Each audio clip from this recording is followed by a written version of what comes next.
Assalamu alaikum, everyone. I hope you are doing well. Today is Monday, June 16th, and we've basically recovered from the dip that we experienced earlier in the year. The NASDAQ was up 1.42% today. S&P was in the green. Dow Jones was in the green. Russell was up. Things were looking hunky-dory despite the fact that there's a new war going on in the Middle East. And the market just shrugged at it and said everything's fine. And I can't really blame it.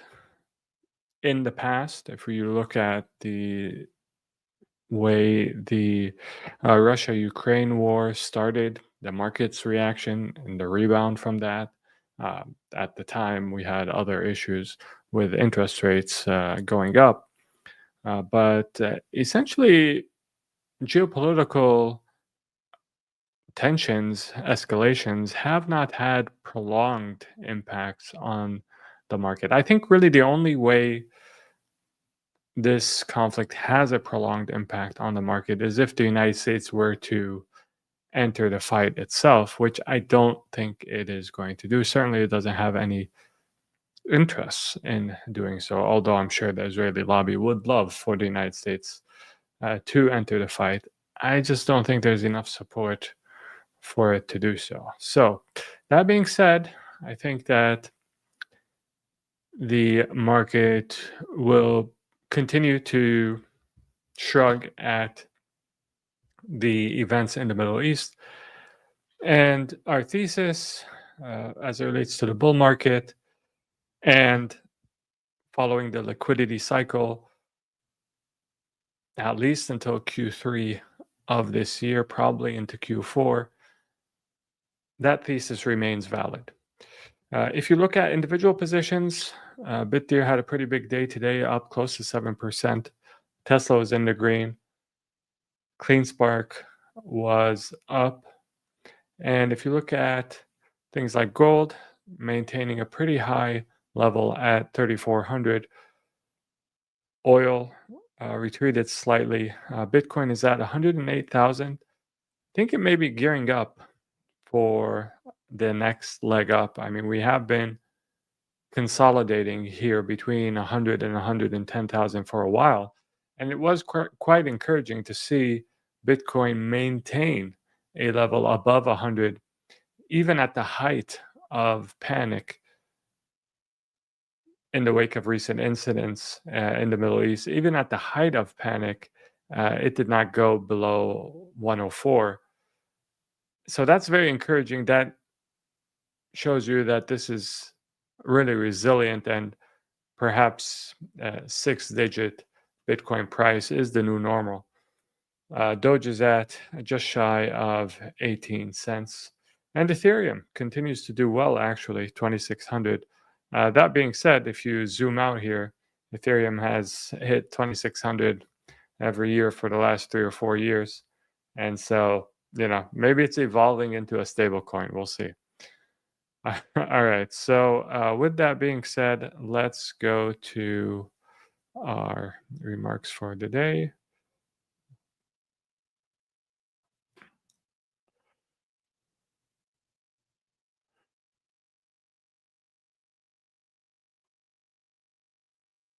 And as we said, the market is basically just putting its fingers in its ears and saying, let's just ignore what's going on over there. We'll focus on the markets, the companies, and liquidity cycle. So what crisis is what the market is saying? In fact, defensive stocks, things like healthcare and utilities actually performed pretty badly today. And so the market is no longer in a risk-off mode like it was at the end of last week. And the miners, the Bitcoin miners, we talked about CLSK and Bitdeer, but generally speaking, the miners that had a really great day today. And oftentimes the miners tend to front run Bitcoin. And so maybe the miners are telling us something. Salamat Rashad, nice to see you. The Z score for Bitcoin between 2 and 3 suggests that there's still a lot to go before we reach levels similar to where previous cycles peaked. Previous cycles having peaked in that red bar there between 7 and 9. Between 2 and 3, this suggests that there's still a lot of meat left on the bone here in this cycle. If you look at the Bitcoin quantile model, which I found quite interesting, this suggests that uh, if you were to model the potential prices for Bitcoin based on the historical Bitcoin price trajectory, and you extrapolated that trajectory to 2030 to 2031, then in 2030, the basically the 1%, and so the point where only 1% of possible prices is below it, that point is 259,000, which, if you think about it, you're talking 4 or 5 years, and a 2.5x, that's not bad. I mean, you basically, the market itself will double on average every 7 years. So this is still beating the market, and this is the most bearish outcome. If you look at, well, I shouldn't say the most bearish. The most bearish is zero, but only 1% of possibilities. If we're looking at historical trends, only 1% of possibilities are below it. At the 33% mark, that is close to 400,000 rather. The 66% mark is closer to 600,000, and the 99% mark, so all prices are 99% of prices are below it, based on this model. That is close to 950,000. So this is for the year 2030 and into 2031. So the most, I think, likely, if we were going to go with the, uh, uh, the Q2 and Q3 here, so the second quantile and the third quantile, prices between 400 and 600,000 for Bitcoin. So that's still, I mean, the midpoint there is 500,000. So that's still a 5x, which is nothing to scoff at. Obviously, if you ask someone like Kathy Wood, she'll tell you it's for sure going to be 1 million by 2030. And who knows? I mean, this is just extrapolating based on historical trends. It's not really taking in, the fundamentals and the dynamics of adoption, and game theory that may come into play when different sovereigns, different corporations start adopting, and the race really heats up between different players in order to accumulate as much Bitcoin as possible before the price becomes too prohibitive. Speaking of which, Pakistan seems to be very interested in Bitcoin. They are intending to buy and hold Bitcoin, basically establish their own reserve of Bitcoin, and use excess energy for Bitcoin mining in addition to AI. So they seem to get it here in regards to the importance that Bitcoin may play in the future. And they're actually engaging Michael Saylor in a push towards their Bitcoin adoption and making it more and more integrated into their economy. And so other sovereigns might see this and say, hey, we heard about the United States and its stance on Bitcoin. Here we have a nuclear power, Pakistan, getting very aggressive with its approach to Bitcoin. Perhaps this motivates adversaries like India to do the same. So this could really cause a snowball effect here. Moving on to another position that we like, Bloomberg Intelligence had some really kind things to say about Tesla today. It did note the stat that I've noted here on this live many times before, Tesla FSD is 26 times safer than a human-driven vehicle. If you compare it with something like Waymo, it is more than 3 times as safe. And you can expect that this level of safety is going to increase with time to a point where I don't think it's far-fetched looking years into the future where it becomes illegal for humans to drive on the road because of the safety implications for that.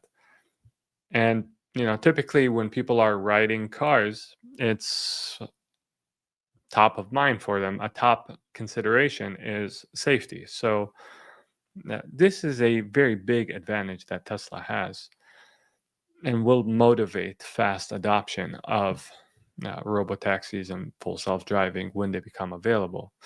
They also mentioned that Tesla's autonomous vehicle cost is 85% lower than Waymo's if you want to manufacture the vehicle.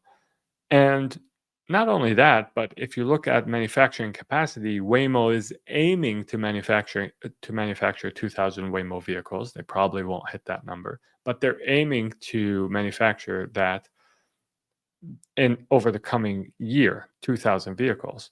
In contrast, Tesla currently produces roughly 1 million Model Y FSD capable vehicles per year. So basically, what Waymo aims to produce in massively more expensive vehicles this year, which is 2,000, Tesla produces in 5 hours.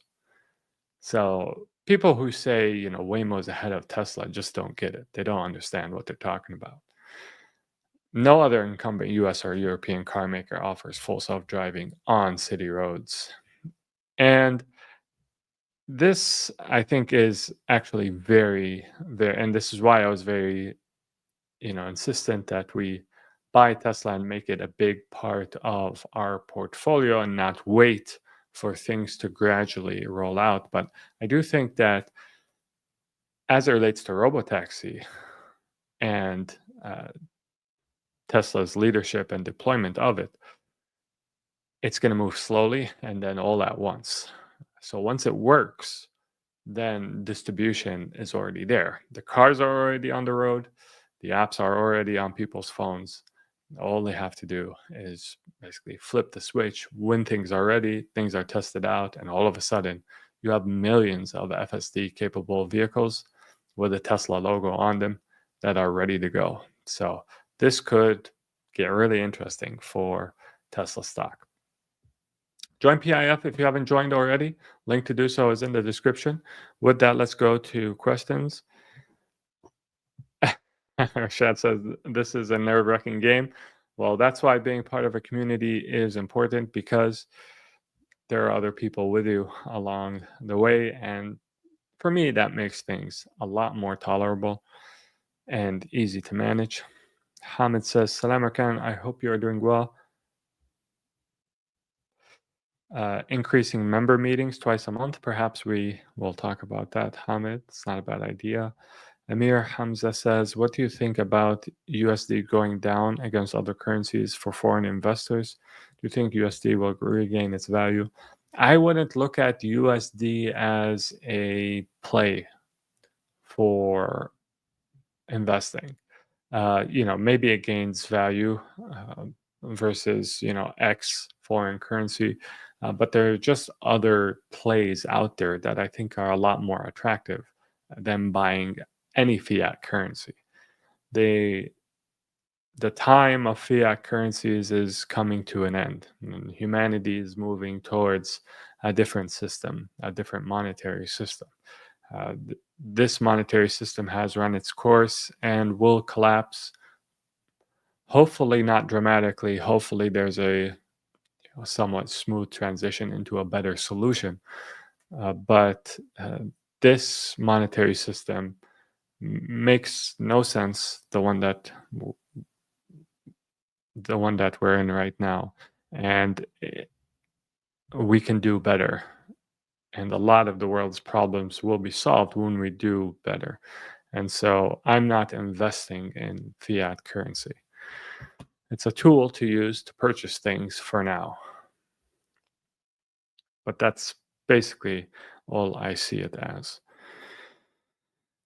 Rashad says, do you think we are approaching a milestone related to recent BTC halving compared to previous halving? I actually think the halving is not, I think the halving is a distraction at this point. Because the production of Bitcoin is so small right now, the halving really doesn't matter like it did in the first and second cycles. What really matters is the liquidity cycle. And liquidity is set to rise Q3, Q4. uh, and that's why I remain bullish. And so I would not focus on the halving at all. It's a distraction.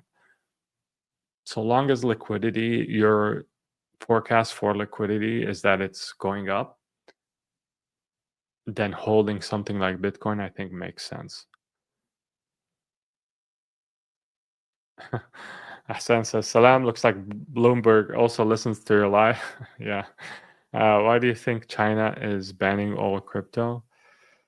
I mean, I haven't actually heard this particular piece of information. Is that because I know that, if you recall 2021, there was a big, and that actually caused a pretty significant pullback in the crypto market. There was a big thing about China banning all crypto um, after having a less hostile view on it. But I think generally speaking, China, the government in China doesn't like things that doesn't control, and it actually has a bias towards centralization of everything. And crypto is the opposite of that. Uh, at least, some crypto, Bitcoin being top of list, wherein decentralization is a virtue. So because it cannot control crypto, I think perhaps it has adopted a hostile view towards it. Rashad said, thanks, Rakaan, for the PIF insights. The watch list is absolutely helpful. I really appreciate that, Rashad, and thank you for moderating as always. If you enjoyed this live, do leave a like. I'd really appreciate that. Become a PIF member if you haven't already. Until next time, make sure to take care of yourself. Assalamu alaikum, and peace be upon you all.